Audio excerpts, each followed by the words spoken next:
అయితే ఈ అంటే ఈ 6 నెలల కాలం ఏదైతే ఉందో నిత్య పూజలు ఖచ్చితంగా జరగాలి. ఒక్క రోజు కూడా అసలు ఏది ఏమైనా భూకంపం వచ్చినా ప్రళయం వచ్చినా ఆ స్వామికి నిత్య పూజలు జరగాలి.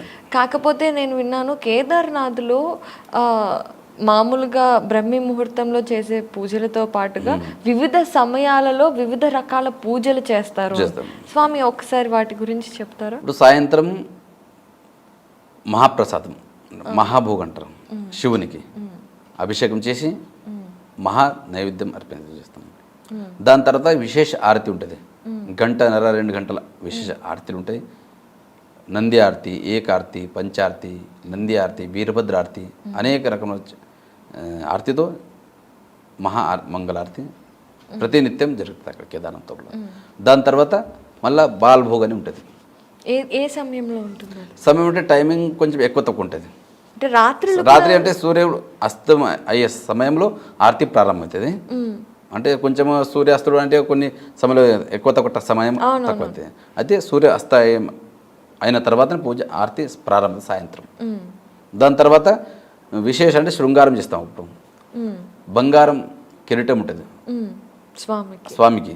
అది విశేషం ఏమంటే ఇది ఇంతకుముందు చెప్పి నేను అప్రత్యక్షో మహాదేవ సర్వేషాం ఆత్మమాయ ప్రత్యక్ష గురురూపేణ వర్తతే భక్తి సిదే. ఆ బంగార కిరీటం 6 నెలలు మన గురువుగారి పైన ఉంటుంది. అది 6 నెలల తర్వాత అక్కడ ఊఖ్యమఠంలో గద్దీ స్థలంలో గురువుగారు కూర్చొని అదే కిరీటం 6 నెలలు కేదారేశ్వర స్వామివారికి అర్పణం చేస్తారు శివుడు గురువుగారు. అది అందుకే ఆ గురువుగారికి బులంద్ కేదార్నాథ్ అంటారు. ఆ కేదార్నాథ్ ఎవరితో మాట్లాడరు, కేదార్నాథుడు స్వయం శివలింగం ఎవరితో మాట్లాడరు. మీరు మాట్లాడే ప్రత్యక్షంగా శివుడు అంటే మన గురువుగారు. అందుకే అక్కడ గురువుగారికి బులంద్ కేదార్నాథ్ అంటారు. మాట్లాడే శివుడు అనే ప్రత్యేకం ఉంది అక్కడ. అందుకే ఆ కిరీటం సాయంత్రం ఆరతి అవుతుంది కదా, ఆ సమయంలో విశేష అలంకారం చేసి శివలింగానికి ఆ కిరీటం శివలింగాన్ని పైన ధారణం చేస్తారు. ప్రతిరోజు అక్కడ శివలింగం పైన 2-3 గంటలు శివలింగం మీదనే ధారణం చేస్తారు ప్రతిరోజు 6 నెలల పాటు. 6 నెలల తర్వాత ఎప్పుడైతే దేవస్థానం క్లోజ్ చేస్తామో అదే కిరీటం పంచముఖ విగ్రహం అది ఉంటే పల్లెకి ఉంటుంది కదా, పంచముఖ విగ్రహం పైన ధారణం చేసి కింద ఉఖిమఠం వచ్చిన తర్వాత ఆ గద్దె పైన కూర్చొని అదే కిరీటం మన గురువుగారి పైన 6 నెలలు ధర్మ ప్రచారంలో గురువుగారు పెట్టుకొని వాళ్ళు తిరుగుతుంటారు ధర్మ ప్రచారంలో.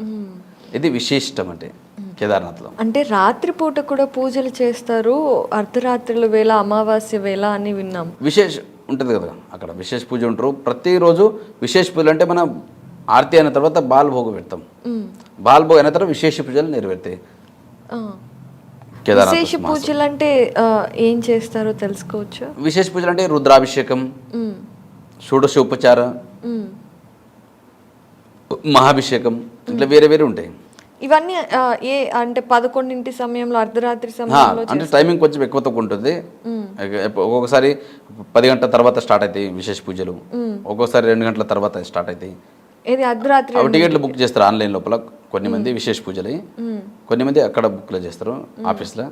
అది విశేష పూజలు తర్వాత జరుగుతుంటాయి రాత్రి అంతా.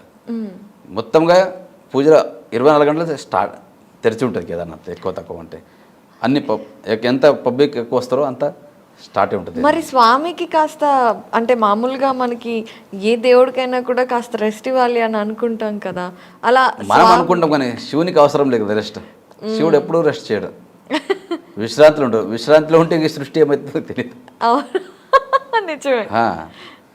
శివునికి మనం అనుకుంటాం కానీ ఆయననే సృష్టికర్త. ఆయన ఒక్క నిమిషం కళ్ళు మూస్తే మనకి ఇది మొత్తం సృష్టి ఏమవుతుందో ఎవరికి తెలియదు. అందుకే మనం అనుకుంటాం, మనం ఒక భావన మనం, కానీ శివుడు ఎప్పుడూ సుఖంగా ఉండలేడు. అన్ని సర్వే జన సుఖినో భవంతు, అందరు సుఖం కోరేదే శివుడు.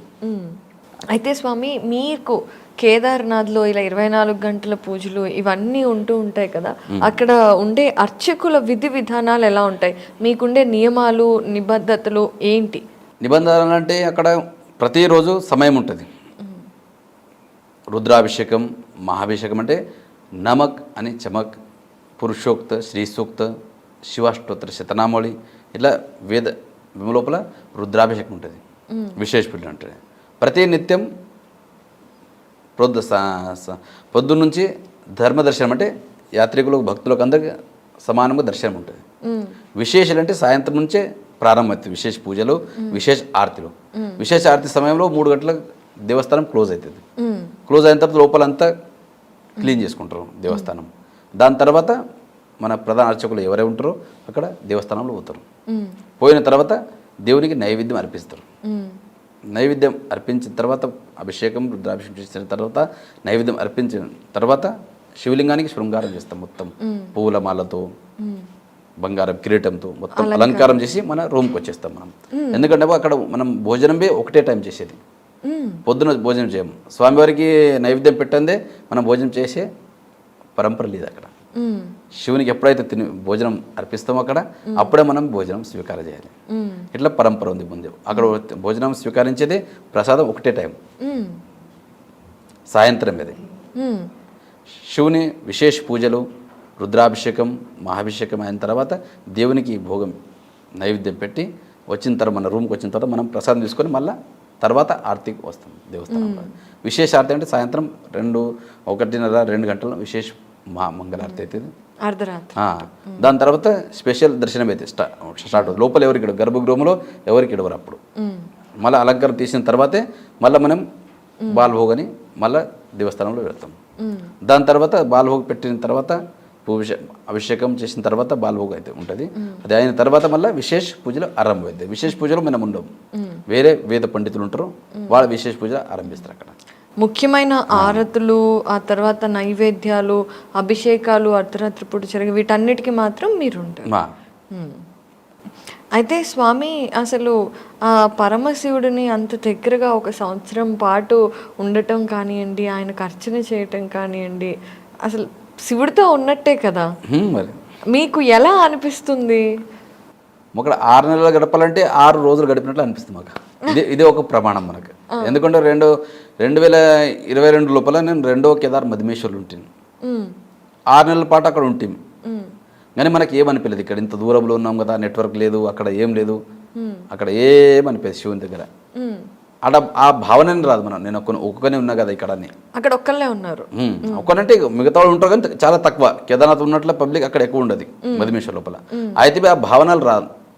ఆ పూజ విధి విధానంలో మగ్నం అయిపోతాం అక్కడ. మగ్నమైన తర్వాత ఈ పగలైన తర్వాత రాత్రి అయిన తర్వాత పగలు ఎట్లా వస్తుందో తొందరగా వచ్చేస్తా అప్పుడే. ఆ సమయం తెలియదు అక్కడ. అట్లుంటుంది. ఆ చలి ఏమనిపేది అక్కడ వాతావరణం చూసి ఏమనిపేది అక్కడ ఏం అనిపించదు మాకైతే. అనుభవం ఒకటి. ఇప్పుడు ఈ సంవత్సరం కేదార్నాథ్లో ఈ అనుభవం మళ్ళీ వచ్చిన తర్వాత మీకు చెప్తాను. ఇక మధుమేశ్వర్లు ఉంటే అక్కడ అనుభవం చెప్పిన ఎవరంటారు అక్కడ మధుమేశ్వర్ ఎట్లా ఉంటారు మీరు అని అంటుండే. మాకు ఏమనిపేది. 6 నెలలు ఎట్లా గడిపినామో మనకి తెలియదు అక్కడ.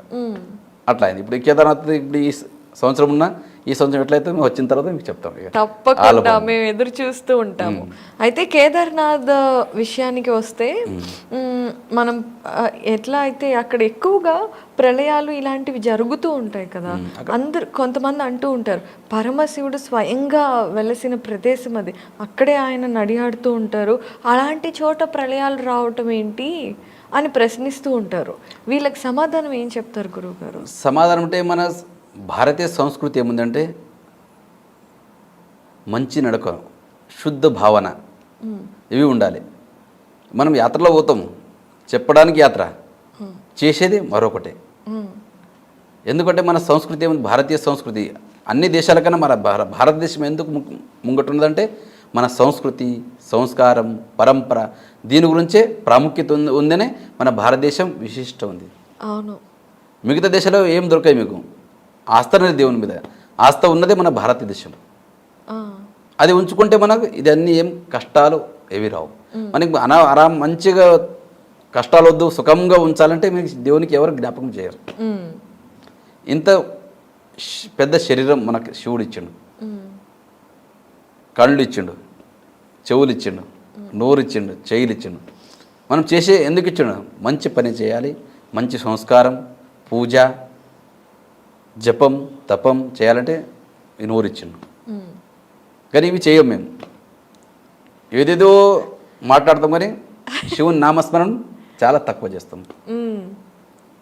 కేదార్ అంటేనే కే అంటేనే స్వర్గం, ఆ, దార్ అంటేనే దర్వాజా. స్వర్గం యొక్క దర్వాజా అంటేనే కేదార్నాథ్. ఎందుకంటే సాక్షాత్ స్వర్గారోహణకి పంచపాండవులు పోయిందే అక్కడ హిమాలయం నుంచి. శివుడు దర్శనం ఇచ్చిందే అక్కడ. సృష్టి అంటే శివుడు, అవును. శివుడు అంటే సృష్టి, సృష్టిని వేరే లేదు ఇక. అందుకే మన భావనలో శుద్ధతో మనం పని చేస్తే ఇలాంటి పనులు ఏవి కావు. మ్మ్. ఇక్కడ వచ్చేసి ఏమేమో చేసుకుంటూ అనాహుతులు చేసుకుంటే ఈ ప్రళయం వచ్చేది తప్పదు. ఇది మ్మ్. శివుని కంటే అందరికీ ఎందుకు శివుడు అంటే భూలాభి హే బాలాభి హే. మ్మ్. శివుడు మంచోళ్ళకు మంచిగా ఉన్నాడు. మ్మ్. ఆ సమయం వస్తే ప్రళయం చేసి చూస్తాడు. అవును, లయకారకుడు. లయకారకుడు మరి చేసేదాకా మళ్ళీ శివుడు జ్ఞాపకం రాడు. మరి కొంచెం లయ చేసిన తర్వాత ఏమో తప్పు చేసినామని ఒక భావన వస్తుంది. చేసిన వాళ్ళకి వస్తుంది కానీ చేయని వాళ్ళకి వస్తుంది. కరెక్టే. మరి భారతదేశం మనకు సృష్టి ఏదో ఒకటి కారణంగానే మనం ఉంటుంది. అదేది సాధు సంతులు చేసిన పుణ్యమే, వాళ్ళ తపస్సు చేసిన పుణ్యమే మనకు పనికిస్తుంది. ప్రళయం వచ్చినప్పుడు కొంచెం రక్షణ చేస్తుంది కదా, వాళ్ళు చేసిన త్యాగమే. త్యాగాన్ పశు పాషాణ పూజతి. త్యాగంలో పశు మరియు రౌతు పూజనీయ అంటారు. అవి త్యాగం చేస్తాయి కదా పశువు. ఇప్పుడు ఆవు త్యాగం చేస్తుంది, అప్పుడు పాలు మేము తాగుతాం. అవును, అదే తాగుతుంటే మనం ఎట్లా తీసుకుంటాం? కరెక్ట్. ఎట్లా చెప్తారు. అందుకే శుద్ధ భావన కావాలి. నిశ్చితాత్మ సుఖోదయం. మనం శరీరం, మన చిత్తం, మన మనసు ఏకాగ్రత చేయాలి. చేసుకొని సప్తకోటేషు మంత్రేషు మంత్ర పంచాక్షర మహాన్. 7 కోటి మంత్రాల్లో పంచాక్షరం అనేది శ్రేష్టమంది. నమశివాయ నమశివాయ ఈ మంత్రాలు జపించుకొని ప్రతినిత్యం శుచిర్భూతమై మనం శివుని నామస్మరణ చేస్తే ఈ ప్రళయం రాదు, ఏ బాధలు రావు నేను చెప్తాను. చాలా బాగా చెప్పారు గురువు. అండ్ శివుడు కళ్యాణకారుడు. శివుడు అంటే కళ్యాణకారకుడు. అకళ్యాణం ఎక్కడ చేయడు, అందరికీ కళ్యాణమే భావిస్తాడు. ఇక మనం చేసే పనిలో మనకు వస్తుంది. అయితే గురుగారు, కేదార్నాథ్లో మాకు అంటే చాలామందికి ఒకటి కేదార్నాథ్ టెంపుల్ మాత్రమే తెలుసు. ఇంకేవో చుట్టుపక్కల చాలా ఉండి ఉంటాయి. ఎప్పుడైనా ఒక చోట ఒక స్వామి ఉన్నారు అంటే చుట్టుపక్కల కూడా చాలా విశిష్టలతో కూడిన ఎన్నో గొప్ప గొప్ప ప్రదేశాలు ఉంటాయి. కేదార్నాథ్లో అలా ఇప్పటి వరకు గోప్యంగా ఉన్న ప్రదేశాలు ఏంటి? ప్రదేశాలు అంటే మొత్తం ఉత్తరాఖండ్ అంటేనే దేవభూమి. ఎక్కడ పోతే అక్కడ దేవతలు నిలిచిన భూమి అది. అందుకే ఉత్తరాఖండ్కు దేవభూమి అంటారు. ఏ భూమికి ఇప్పుడు భారతదేశం అంటుండొచ్చు, కానీ ఆ ఉత్తరాఖండ్ భూమికి ఏమంటారు? దేవభూమి అంటారు. దేవతలు మొత్తం నిలిచింది అక్కడ హిమాలయ లోపలనే.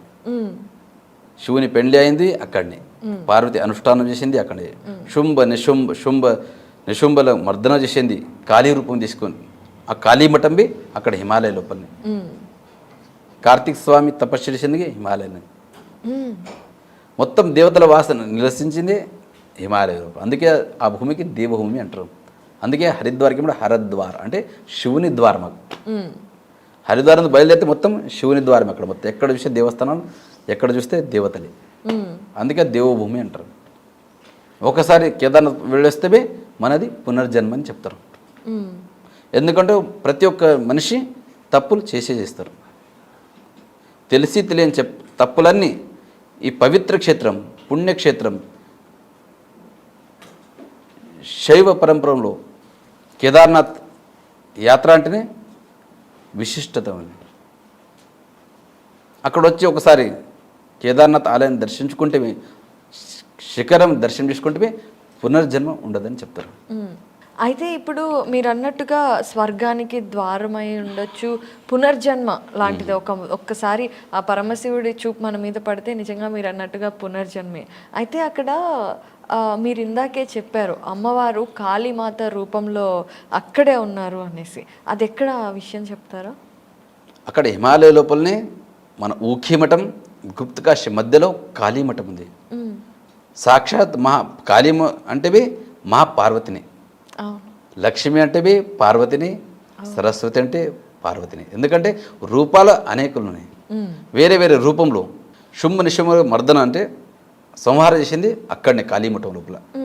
నాలుక పెద్దగా చేసి ప్రతి ఒక్క రక్తంది ఊరం నాలుకతో సాఫ్ చేసుకుంటా శుంభ నిశుంభ మర్దనం చేసింది అక్కడ కాళీమఠంలో ఉంది. అక్కడ ప్రతి సంవత్సరం ప్రతిరోజు అక్కడ పూజ జరగదు.